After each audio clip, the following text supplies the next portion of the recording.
LTP calculator पर जब आप लॉगिन कर लेंगे, साइन अप कर लेंगे, तो आपको यहां पर सेंटर में देखिए दिखाई देती है एक W बटन।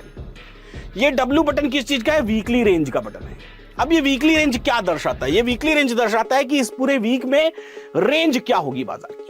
चलिए इस W पर मैं क्लिक करके दिखाता हूं, और ये डेटा है कब का? 13 फरवरी 2025 की एक्सपायरी का, और आज तारीख है 12 फरवरी, वेंसडे, यानी बुधवार का डेटा है। बुधवार को हम लोग ये वीकली रेंज देख रहे हैं। ये वीकली रेंज में आप ध्यान से देखिए तो इसमें 3 रेंज होती है, L1, L2 और L3। रेजिस्टेंस की 3 रेंज और सपोर्ट की 3 रेंज। ये स्टैंडर्ड डेविएशन का नियम कहता है मैथमेटिक्स का। जिन्होंने 12वीं में मैथमेटिक्स पढ़ी होगी उनको पता होगा कि स्टैंडर्ड डेविएशन में पहला डेविएशन जो L1 पर आता है वो डेविएशन लगभग 66% के आसपास एक्यूरेट होता है। दूसरा डेविएशन जो L2 पर आता है वो लगभग 95% के आसपास एक्यूरेट होता है, और तीसरा डेविएशन जो L3 पर आता है वो लगभग 99% के आसपास एक्यूरेट होता है, यानी 99% टाइम्स ये रिवर्सल्स मिल जाते हैं हमको। वही चीज हमको यहाँ दिखाई दे रही है। अब इस बाजार की बात करें तो बाजार कहां पर आज जाकर के क्लोज हुआ है? आज बाजार जो है कि क्लोजिंग प्राइस थी बाजार की मार्केट प्राइस, यानी कि स्पॉट प्राइस जो दिखाई दे रही है 23,059।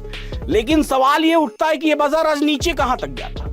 तो इसी LTP कैलकुलेटर पर ऊपर देखिए स्पॉट के बगल में आपको एक बटन यहां दिखाई दे रहा है। इस बटन पर क्लिक करिए। इस बटन पर अगर आप क्लिक करेंगे तो आपको 3 ऑप्शन दिखाई देंगे। पहला ऑप्शन चेन, दूसरा ऑप्शन चेन प्लस चार्ट, और तीसरा ऑप्शन चार्ट। तो मैं ऑप्शन चेन प्लस चार्ट लगाता हूं। जैसे ही मैंने चार्ट लगाया मेरे राइट साइड में आपको चार्ट्स खुल के दिखाई देने शुरू हो जाएंगे। अब इन चार्ट्स को देखते हैं हम लोग, तो हमको आज के दिन का क्या पता चल जाएगा? आज के दिन का लो पता चल जाएगा। अब यहाँ ध्यान से देखिए तो बाजार जो है कि आज के दिन में मॉर्निंग टाइम में नीचे गिर गया था। यहाँ देखिए ध्यान से, तो जब नीचे गिरा था तो सबसे जो बॉटम लगाई हुई कैंडल है मैं उस पर अपना कर्सर रखता हूं तो मुझे लो दिखाई देता है। मार्केट ने लो लगाया था 22,800 का। बहुत ध्यान से देखिएगा, 22,800 का। लेकिन बाजार की क्लोजिंग कहां है? 23,059, यानी 800 से वो जंप होकर के ऊपर चला आया। अब अगर हम अपने वीकली रेंज की बात करें तो वीकली रेंज का जो लेवल 1 है, तो लेवल 1 कहां है? 23,278 का सपोर्ट है। इसको तो ऑलरेडी तोड़ चुका है मार्केट। लेकिन जो दूसरा सपोर्ट है वो 929 का है, और तीसरा 580 का है। तो 929 के सपोर्ट पर मार्केट आया, वहां पर नीचे गिरा। नीचे गिर के जनरली वीकली रेंज के ऊपर अगर आकर के क्लोज हो गया, इसका सीधा सा मतलब है कि मार्केट ने